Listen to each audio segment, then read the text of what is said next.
Good morning बच्चों, कैसे हैं आप सभी। I hope you all are fit and fine. तो बच्चों, जैसा कि आपको मालूम है, हमारा रागों का टॉपिक चल रहा है। तो आज उसी की श्रृंखला में हम करेंगे राग बागेश्वरी, जिसको हम बागेसरी और बागेश्वरी के नाम से भी जानते हैं। ठीक है, तो बागेश्वरी, बागेसरी, बागेश्वरी, ये तीनों एक ही राग के नाम हैं। ठीक है, तो बच्चों आज हम इसका परिचय पढ़ेंगे विस्तार से। तो इसके क्लासिकल परिचय के अंदर आता है सबसे पहले इसका दोहा।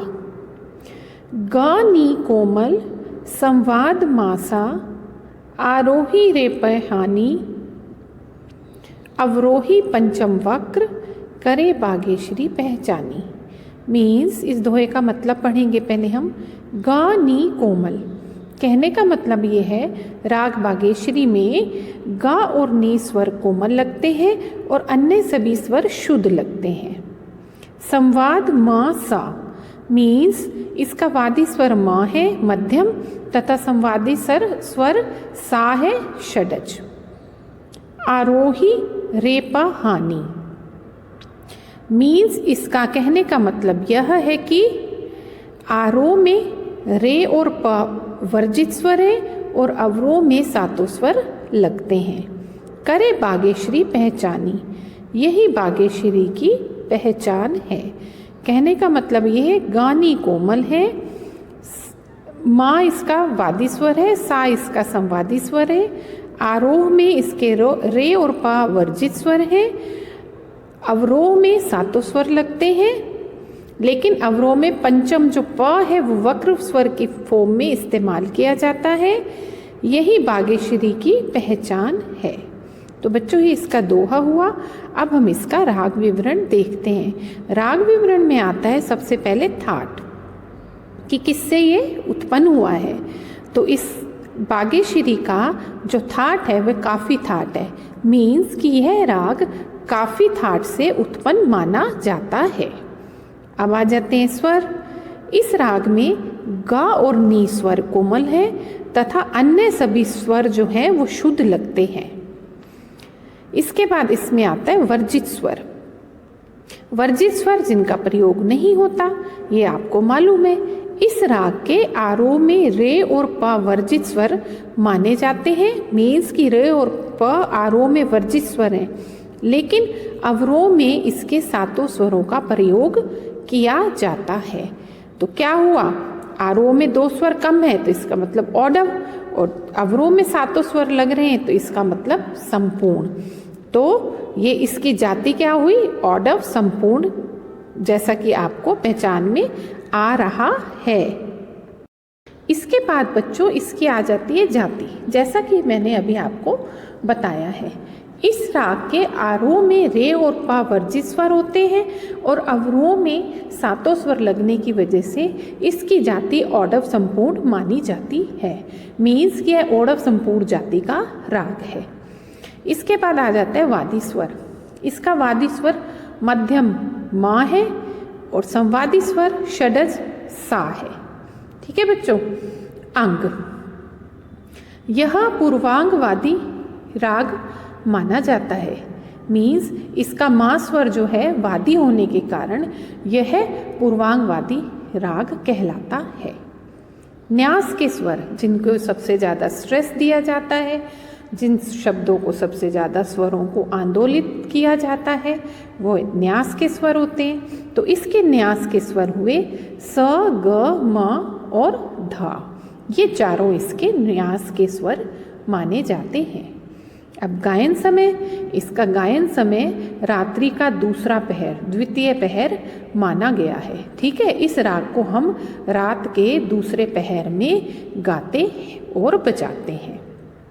अब इसकी प्रकृति कैसी है। बागेश्वरी गंभीर प्रकृति का राग है। समप्राकृतिक राग, राग शिवरंजनी और राग भीमपलासी को इसका समप्राकृतिक राग माना जाता है। मीन्स कि इसके मिलते जुलते राग ये दोनों हैं। इसके बाद आ जाती है बच्चों इसकी विशेषता। विशेषता में फर्स्ट आ जाता है मध्यम दैवत निषाद स्वरों की संगति इस राग की शोभा बढ़ाती है। मीन्स कि इसके अंदर जो प्रयोग होने वाले म, ध और नी स्वरों की संगति इस राग को अति सुंदरता प्रदान करती है।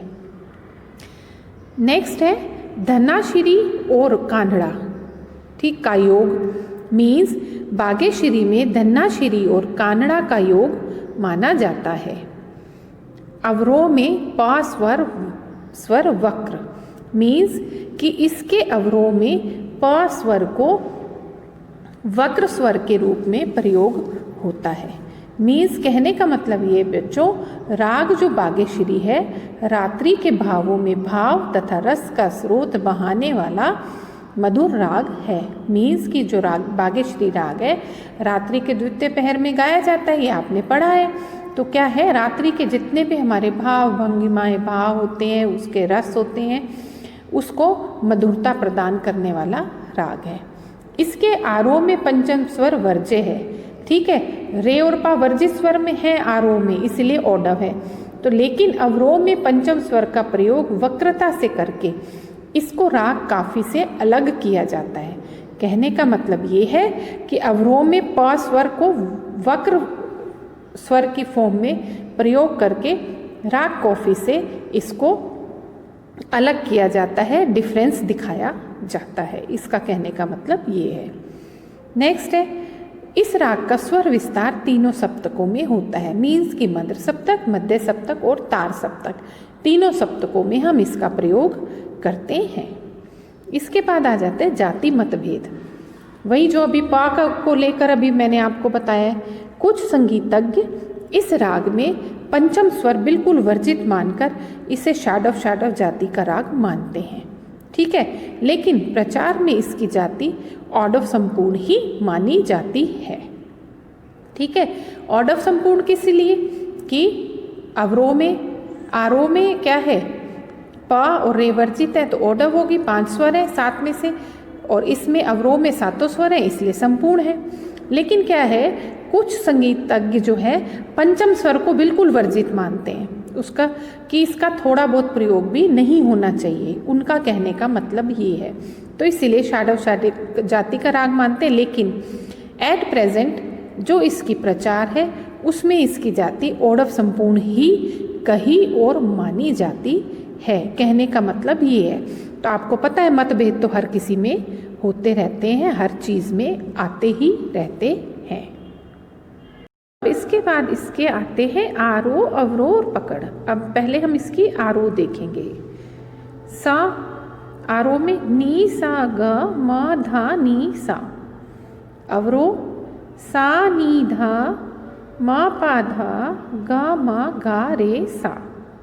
अब इसकी पकड़ आ जाती है सा नी धा सा म धा नी धा म गा रे सा, धा नी सा म धा नी धा म पा धा ग म गा रे सा। ये इसकी आरोह अवरोह पकड़ है।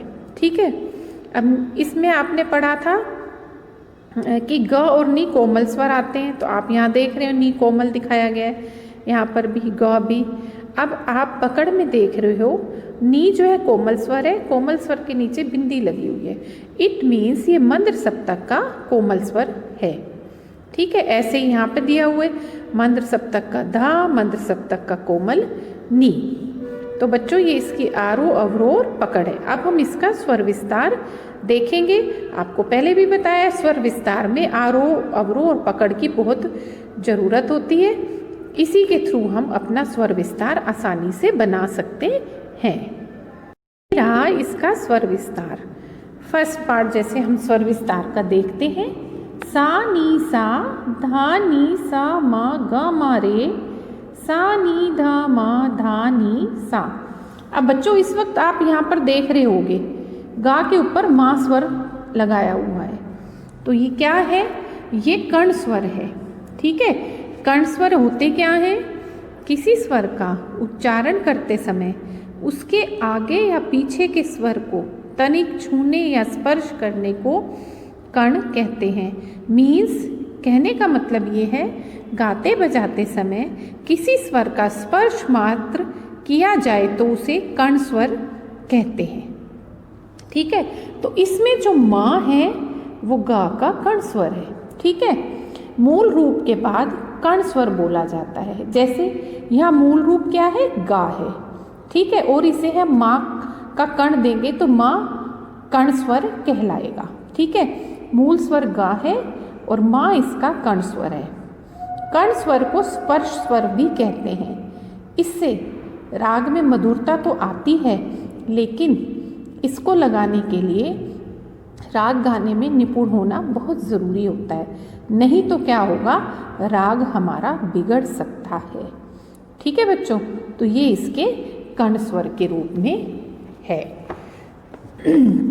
नेक्स्ट जैसे देखते हैं, धा नी सा मा गा मा धा, मा पा धा मा गा रे सा, धा नी धा सा मा गा धा, मा नी धा मा, पा धा गा मा रे सा। इस तरीके से ये आप स्वर विस्तार देख रहे हैं, बिल्कुल आरोह अवरोह और पकड़ के स्वरों को लेकर हमने बनाया हुआ है। तो बच्चों, ये आपका राग बागेश्वरी हुआ, जिसको बागेश्वरी और बागेश्वरी भी कहते हैं। ठीक है, आप इसका पूरा परिचय, राग विवरण ध्यान से पढ़िएगा, समझिएगा और सुनिएगा। ठीक है, आप 2-4 बार अगर इसको समझेंगे, पढ़ेंगे तो आपको आसानी से ये लर्न हो जाएगा, क्योंकि इजी वे टू लर्न मेरा मेथड ही है। इजी वे टू लर्न, चीज़ को आसान करके समझाना, जिससे आसानी से आप सभी को सब कुछ समझ आ जाए। तो बच्चों ठीक है, इस राग को समझें, याद करें और अच्छे बच्चों की तरह स्टडी करें। ठीक है बच्चों, चलिए चैनल को सब्सक्राइब करना और लाइक भी करना। चलो ओके बच्चों, बाय बच्चों, हैव अ नाइस डे बच्चों, बाय।